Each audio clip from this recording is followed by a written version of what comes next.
Assalamualaikum warahmatullahi wabarakatuh. Bismillahirrahmanirrahim. Nahmaduhu wa nasta'inuhu wa nastaghfiruh. Wa na'udzu billahi min syururi anfusina wa min sayyiati a'malina.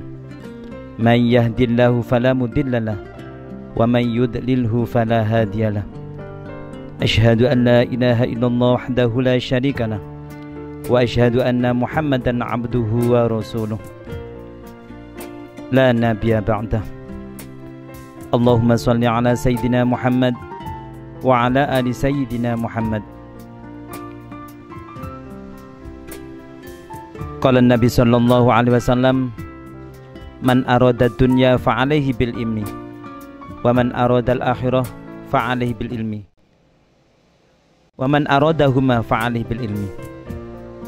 Ma'asyiral muslimin, pemirsa yang dimuliakan Allah, alhamdulillah wa syukurillah, saat ini kita sedang melaksanakan ibadah puasa di bulan suci Ramadan 1442 Hijriah. Tentunya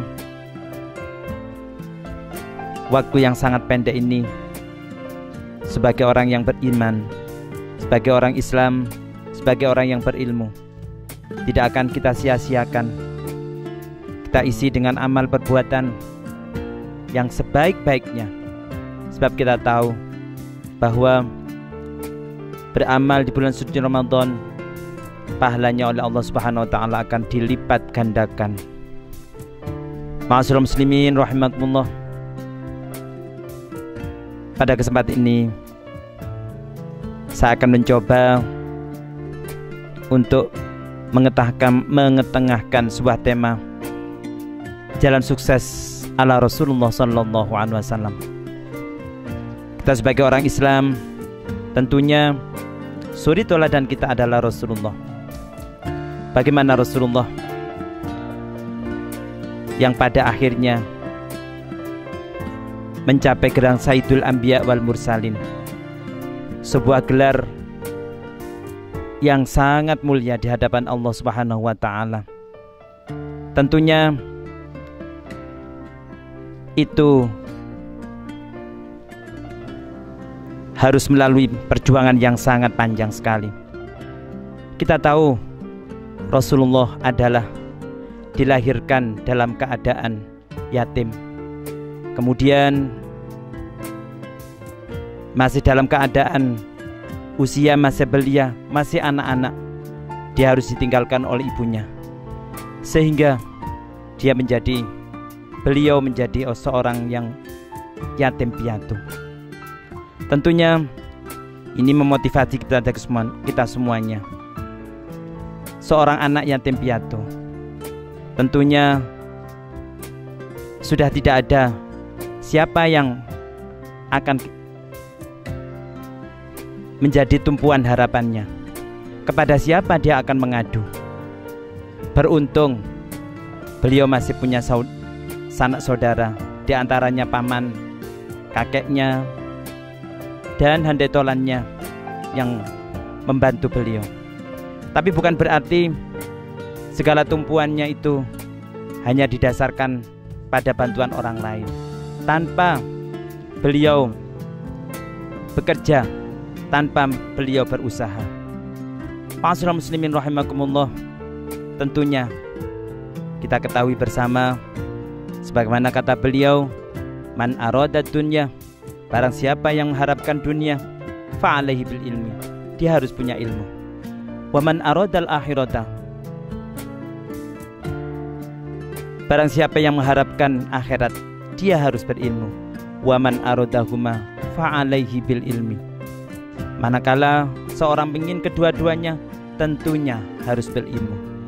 Itulah para hadirin, para ma'asyiral muslimin rahimakumullah, pemirsa yang dirahmati Allah Subhanahu wa taala, kiat yang diberikan Rasulullah kepada kita, kita harus berilmu.